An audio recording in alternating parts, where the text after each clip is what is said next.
Hello guys, welcome back to New Travel. I am dietitian Rashmi Sethi. Hope you guys are doing extremely healthy and well. 22nd April is celebrated as the World Earth Day. And I believe that we as individuals can do our part towards protecting our environment. There are many ways to do it and we all know it. But I think the easiest and the best way to start with or take a step ahead is managing waste or segregating waste at home. I definitely am not an expert in it. So today we have with us Mr. Ashish Sachdeva, who is the founder president of Green Dream Foundation. Welcome, Mr. Sachdeva. Thank you so much, Rashmi, for having me here. But I will not disagree that you're not an expert. You're already trying to do your bit at your level. And thanks for having me here. Great. So, Mr. Sachdeva, firstly, I would like to ask you about your initiative, Green Dream Foundation, and what was your thought process, behind starting this initiative? See, the entire thought of starting it goes back to 2008, when it was just an idea, wherein we were still studying, and but there was always this thing, we watching stuff on a National Geographic or reading about it in textbooks. There was a lot of natural inquisitiveness about what's happening, especially related to global warming, climate change. And there was a very little talk about that, especially in our part of the world. Right. So, I thought that, while this topic interests me because maybe I'm from a science background, I can understand stuff easily. But for a layman to understand these problems, there is no source.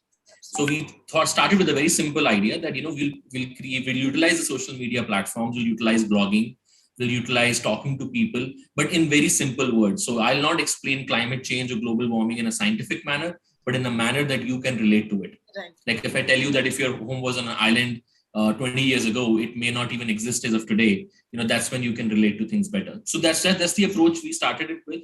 We were a couple of young friends, and for a couple of years we ran it in a very informal way. Mm-hmm. It was not even a registered thing.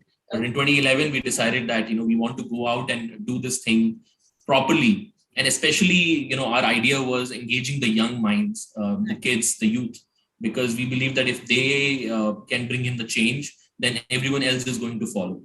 So that's where the journey began, and the idea was just to make it simple for everyone to understand that environmental problem is not just for scientists, it's a problem for you, me, and everyone.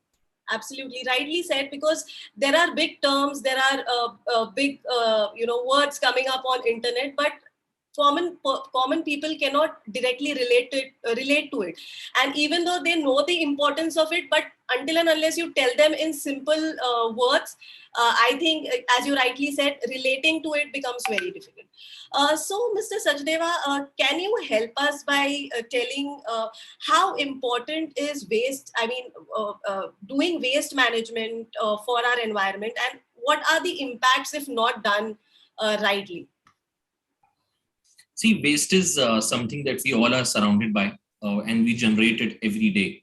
It's just that we think that throwing it away makes it vanish. That's not the reality. And so the amount of waste that we have been generating, especially in the urban cities, it's way more than what it was 1 or 2 decades ago, because our lifestyle has changed a lot.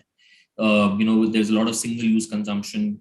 Up till 10 years ago, no one was even talking about it, because majority of our waste was still a biodegradable, organic kind of waste. And now there's so much of packaging. In COVID scenario, we saw that, the plastic packaging jumped up like anything. Everyone is ordering online. Right. So, but the point is, we do not think what happens to this particular product at the end of its life.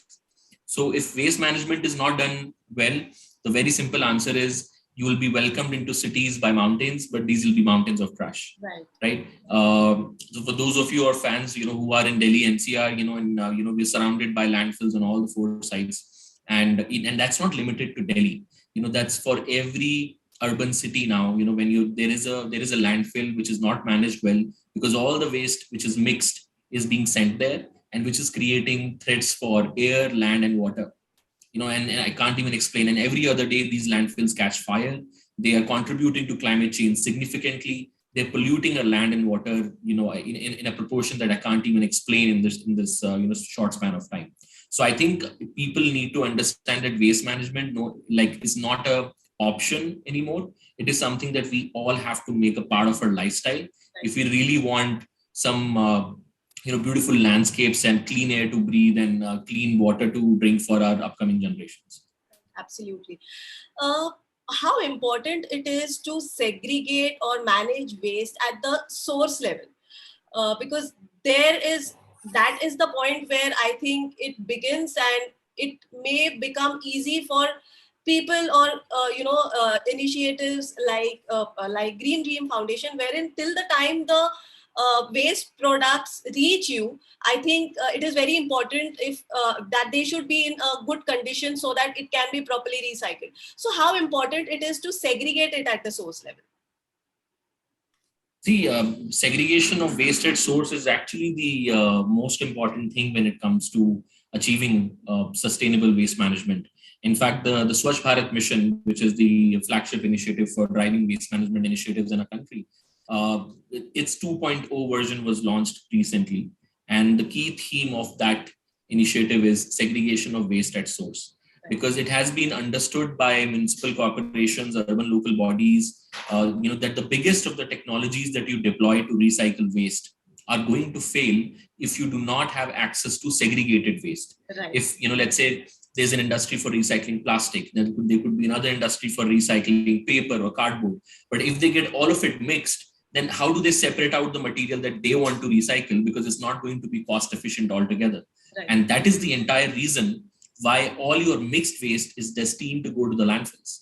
And however, if you're segregating at source, you can check, segregate it into 15, 20, 30 levels and make sure that all of those waste items are not waste anymore. They become resources. Right. And they come back into the economy, which we also called, the circular economy principles that are being talked about very frequently these days. Right. So I think, segregation is the main thing. And that's what, our organization also has been focusing on in multiple cities, wherein we have been working with communities of different types, all tiers, whether it's tier ones, whether they're towns or villages. We are able to help communities to boost their waste segregation at source. And eventually then we are working for improvement of the livelihoods for these waste pickers who Right. play one of the most important roles. And in fact, if we do not segregate, their job becomes so difficult, because they will still go into that mixed material and try to get valuable stuff out of it. And I think they deserve some dignity, so Right. at the least we can do is just, at least start segregating at 2 levels, because there are countries who are doing it at 20 levels already. Right. That's great. I mean, just segregating it at 2 levels is, I think, much easier. And if it is going to make such a huge difference, because ultimately, if we are, I mean, if you're even if you're doing it, and if you're not doing it in the correct way, till it reaches the end source, I would say. I think it would not be used in a right way to recycle if not segregated initially in the right way. Great. So, Mr. Sachdeva, can you give us a few ideas, or what are your thoughts on becoming a zero waste as communities, as well as individual on an individual level? Sure. So see, it does not take a lot of effort to become zero waste, whether as a community or as an individual. I think it's just firstly that the consciousness has to be awake, that I want to do something which does not harm the planet. Right. Because it's the same set of people who go to these scenic places, whether it's beaches or the hills, and they want it to be clean and serene, but they pollute it, and then they want to go back there after a few years and still find it to be clean.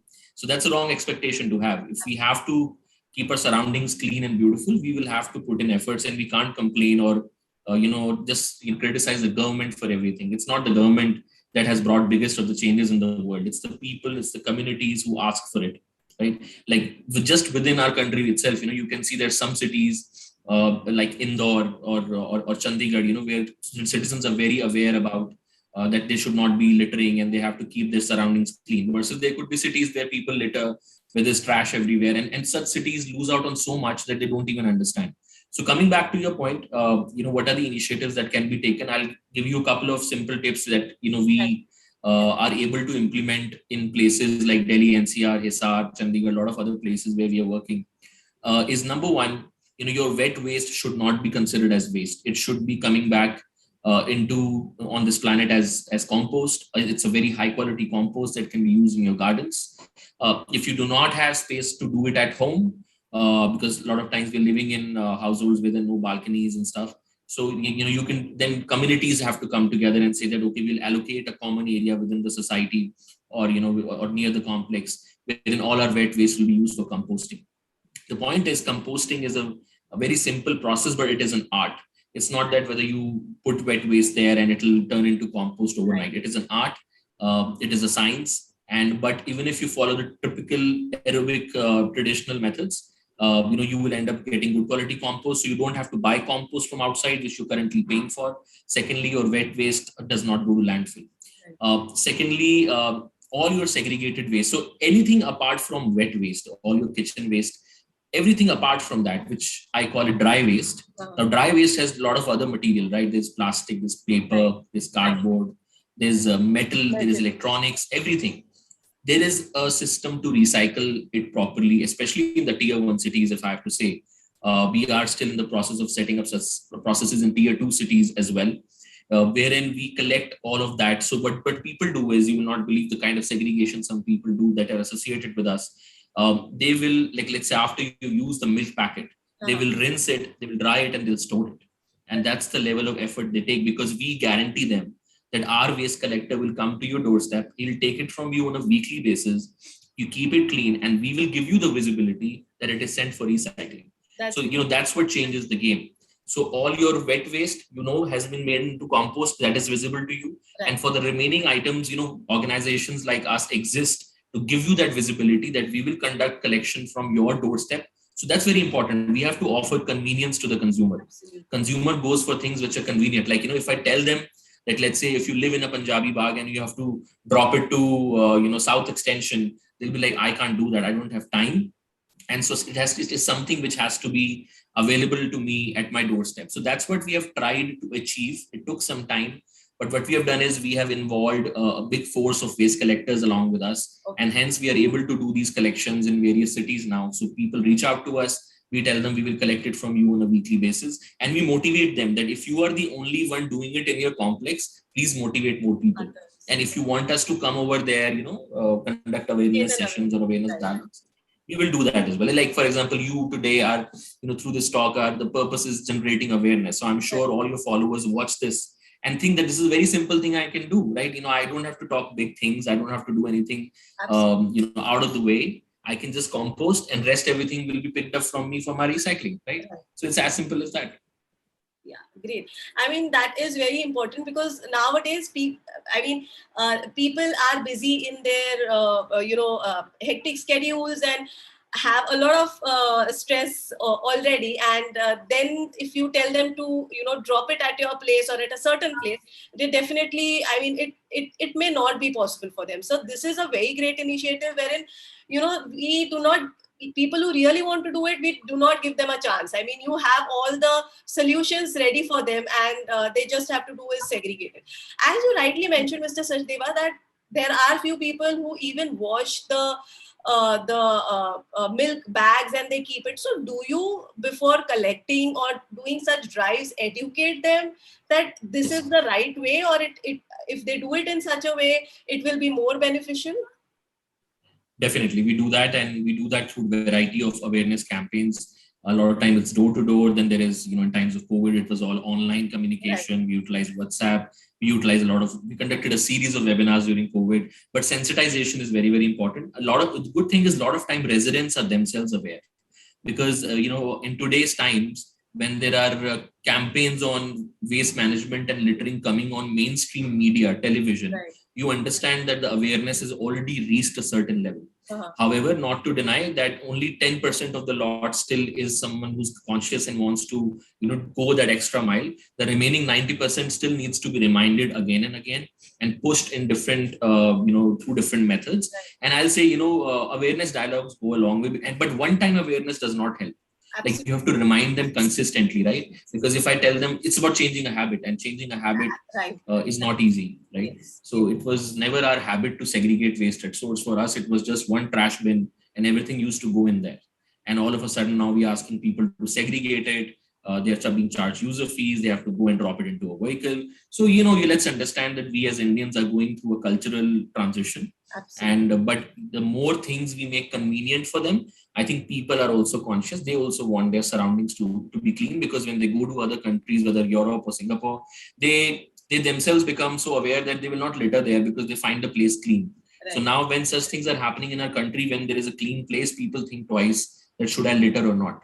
So I'm glad that the things are moving on the right direction. But yeah, we have to continue working on reminding people regularly in innovative manners. And that's what we do. We try to be very, very innovative in our approach of how to educate and sensitize people. Great, that's great. So, Mr. Sachdeva, what is the role of sustainable waste management in climate action? Because nowadays we see that when the summers are not even here and it is already 45 plus degrees outside, and it rains there's no monsoons as of now, but it is still raining in some parts. So, what do you feel is the role of sustainable waste management on the climate action? So, see, sustainable waste management and climate action are climate change are directly related. And in fact, that's with all the environment topics and themes, because nature is so beautifully designed that, if you can't say that, you'll talk about waste management, but not talk about air pollution, right? Because people burn waste, so it causes pollution. That waste is going down your rivers, your water bodies, which is, threatening the marine life. So it's related to water pollution. Absolutely. So all of it is interconnected. And talking about extreme weathers, whether it is extreme cold, extreme drought, extreme hot, we are all experiencing it. It is impacting economies and people directly. People at the bottom of the pyramid face the maximum brunt of it, right? Because when it's too hot, it's a problem for them. If it's too cold, it's a problem for them.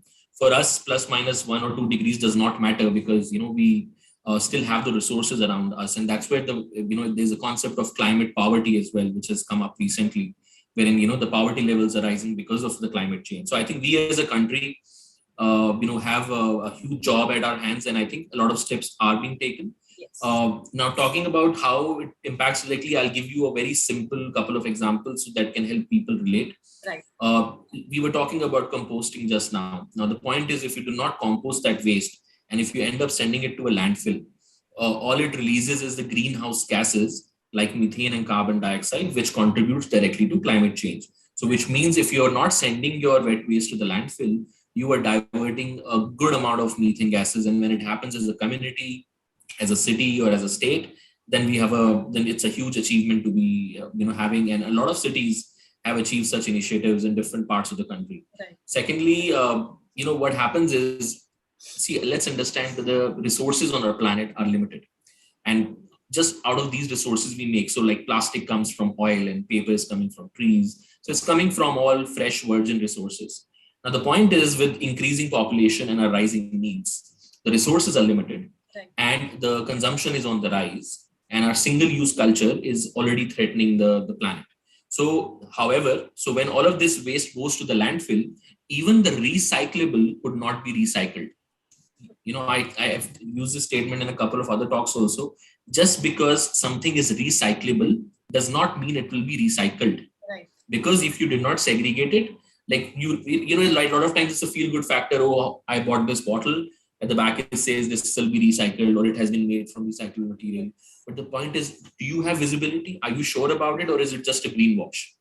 So, however, if you segregated the waste and you sent it for recycling, then that product has now replaced a fresh resource. So instead of all the industries relying on fresh resources for making new products, it's the old waste products that are now coming back into the economy, and hence the amount of CO2 emissions involved in the process are way lesser. So, the eventual, the easiest way for an individual to be a climate leader, or, be acting on climate change, is to manage their waste properly. Rest of the things are still a lot of times out of hand, out of sight, because we have our lifestyles, we have busy lifestyles, we have jobs, we have families. But waste is something that we generate ourselves every day. The bins are right next to us. It's just us about taking a couple of conscious steps, and we all can do a bit. Right. Absolutely. As you rightly said, or as you said that, it is a habit. It is just, I think, a matter of few days that you have to cautiously put effort of reminding yourself first and then your family members of what has to be done or how it has to be segregated. And I think after a few days, once it gets into a habit, then I think it automatically happens. We do not have to push ourselves. We do not have to put reminders or do not have to remind ourselves. So as we said that it may develop into a habit. Do you think that waste management should be a part, I would not say of the curriculum, but should be taught at the school level? Because if it starts from that age, I think for the next generation, it would be much easier because that would be their habit already. That's a great idea. They're great point for everyone to understand, because these young change makers, if they are empowered, they're educated, they go a long way. In fact, I can highlight a couple of our own programs. Like, for example, in Delhi NCR, we're running this program called the Stainless Swachhta Abhiyan, under which we go to schools, we go to colleges, we go to universities, and we interact with students of all grades. Starting from grade 1 to grade 12, and then even in colleges and universities, we are creating so a lot of organizations, a lot of well-meaning people have already been taking such initiatives. Okay. What we are trying to do there is make it recurring again, make it a part of the curriculum somehow. And a couple of schools have actually cooperated really well, wherein they said that we should have something on a monthly basis, which is reminding the students something in the form of a curriculum on which they are evaluated on, and something like which a hands-on experience can be taken within the school campus itself, because school campuses generally have good amount of space. So inculcating habits of waste segregation, composting in a decentralized manner, and everything else can be experienced at the school campus itself. Right. So I think while I think there are talks in our official education ministries as well about having more aggressive syllabus related to environment and climate change. But I think it is now needed more than ever before. The children are already aware, and now when we go and interact with them, the thing is, a lot of times they are already, I'll not be shy to say, they're already as aware or more aware than us. The other day we were talking about plastic pollution, and a grade 5 student asked me, "Sir, what about microplastics?" Right? So they're reading about it, they're very inquisitive, and the good thing is that now they have access to internet, which they're utilizing for all the well-meaning reasons, and they can access things on the go. On our times, YouTube had nothing, and the World Wide Web had very limited information. Now the reports, in whatever format you want, the information is available. It's just about just ringing the bell once for those kids, and if they're aware, then they'll find out a lot of information on their own. So I think making it a part of curriculum is a need of the hour. It's already existing in a couple of European countries already.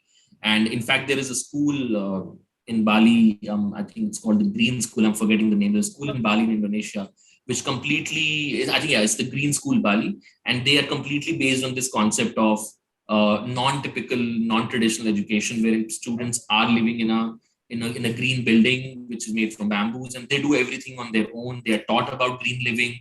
They implement green living from day one. That's like full-fledged. But yeah, in a regular scenario, in a typical scenario, I think environment studies and things like waste management have to become mandate now, because not only for the betterment of the planet, obviously that is the main reason, right, but environment and waste management is now a career to take up. Absolutely. Like, there are startups coming in. We need solution makers, we need young leaders, and there's so much already happening. I see so many innovations coming up.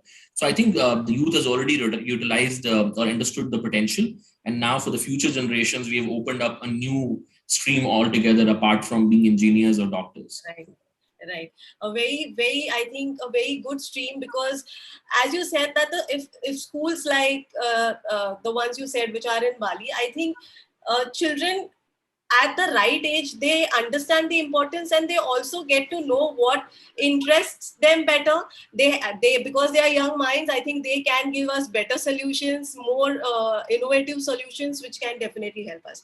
So I think we as responsible citizens, or we as individuals, just need to take one step, that is segregate the right way at home levels.